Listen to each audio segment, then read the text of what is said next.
సిద్ధం సేవ న్యూస్ వినుకొండ రైతు సంఘం జిల్లా కార్యదర్శి Epuri Gopal, CPM party town కార్యదర్శి బొంకూరి వెంకటేశ్వర్లు, సిఐటియు టౌన్ కార్యదర్శి Minnekallu Chand Bhasha, CITU railway station point president SK Nagur, Hanumanthu Reddy, Angalakuduru Anjaneyulu, Abdul Koti తదితరులు పాల్గొన్నారు.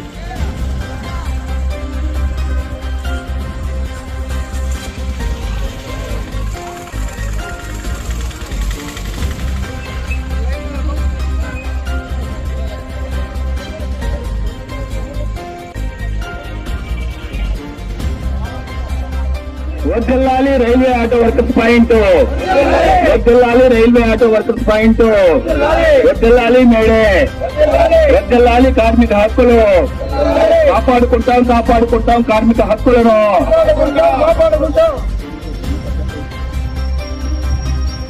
సోదర సోదరులారా, ఇక్కడ మన సిఐటియు రైల్వే స్టేషన్ పాయింట్ ని ఆవిష్కరించుకోవడం జరిగింది. దీనికి మన ఆటో వర్కర్స్ కార్యదర్శి చాంద్ బాషా గారు, అదేవిధంగా సిఐటియు మండల నాయకులు బొంకూరి వెంకటేశ్వర్ల గారు, అదేవిధంగా హనుమంత్ రెడ్డి గారు తదితరులు హాజరయ్యారు. అదేవిధంగా సిఐటియు పట్టణ కార్యదర్శి అంగళకుదురు ఆంజనేయులు గారు ఈ కార్యక్రమానికి హాజరు కావడం జరిగింది. దీన్ని ఉద్దేశించి బొంకూరి వెంకటేశ్వర్ల గారు, సిఐటియు పట్టణ కార్యదర్శి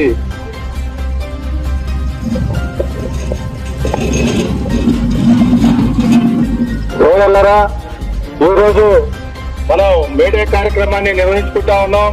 ఈ మేడే కార్యక్రమంలో భాగంగా సిపిఎం పార్టీ కార్యాలయం నుండి మరి ఆర్టీసీ బస్టాండ్ నుంచి ఈరోజు ఇక్కడికి రైల్వే స్టేషన్ దగ్గరికి ర్యాలీగా ఆటో వర్కర్స్ యూనియన్ మొత్తం రావడం జరిగింది. ఈ మేడే కార్యక్రమం సందర్భంగా ఈ రోజు ఇక్కడ జెండా ఆవిష్కరణ కార్యక్రమాన్ని కూడా మనం జరుపుకోవడం జరిగింది. మిత్రులారా, మరి మేడే కార్యక్రమం అంటే అమెరికాలో జరిగిన కార్మికుల రక్తపాతం నుండి ఈ జెండా రావడం జరిగింది. కార్మికుల హక్కుల కోసం 8 గంటల పని దినం కోసం రావడం జరిగింది. మిత్రులారా, 1880లో మరి ఆ రోజు ఎదుర్కొన్న కార్మికులు శ్రమను దోపిడీ చేస్తూ పాలక వర్గాలు చేస్తా ఉన్నాయి.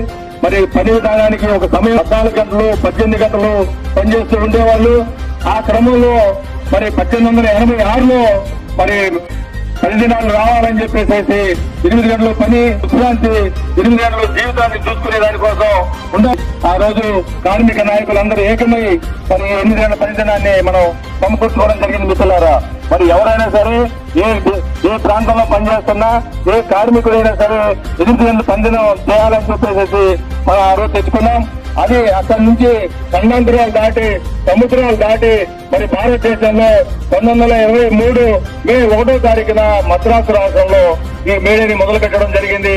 ఆ రోజు నుంచి ఇక్కడ మన దేశంలో మేడే కార్యక్రమం జరుపుకుంటా ఉన్నాం. ఈ ప్రపంచ వ్యాప్తంగా ఈ రోజు మేడే జరుగుతా ఉంది.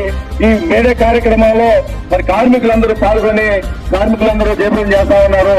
దాని ఒకటే తెలుసుకోవాలి, పాలకులు ఏం చేస్తున్నారు, పాలకులు మనకు అవసరమైన విధి విధానాలు రూపొందిస్తున్నారా లేదా అనేది మనం ఆలోచిస్తే మరి పాలకులు వాళ్ళకి అవసరమైనప్పుడు ఓట్ల కోసం తప్ప మన కార్మికులను పట్టించుకున్న పాపాన పోవడం లేదు. మరి ఈ మధ్య చూసుకుంటే భవన నిర్మాణ రంగంలో అనేక రకాలుగా మరి వాళ్ళకి రావాల్సిన నిధులు ఆగిపోయాయి. ఆ ఉన్న నిధులను కూడా ప్రభుత్వాలు ఖర్చు చేసుకుని వాళ్ళకి ఇవ్వాల్సిన నష్టపరిహారాలు కానీ ఏమి ఇవ్వడం లేదు.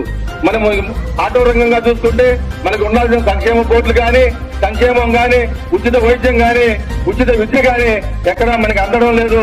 ఈ కార్మికులందరూ ఏకమై ఉచిత వైద్యం కోసం, ఉచిత విద్యుత్ కోసం, విద్య కోసం మనం పోరాటం చేయాల్సిన అవసరం ఉంది. మరి అదే విధంగా అనేక కార్మికులు అనేక రంగాల్లో పనిచేస్తున్నారు.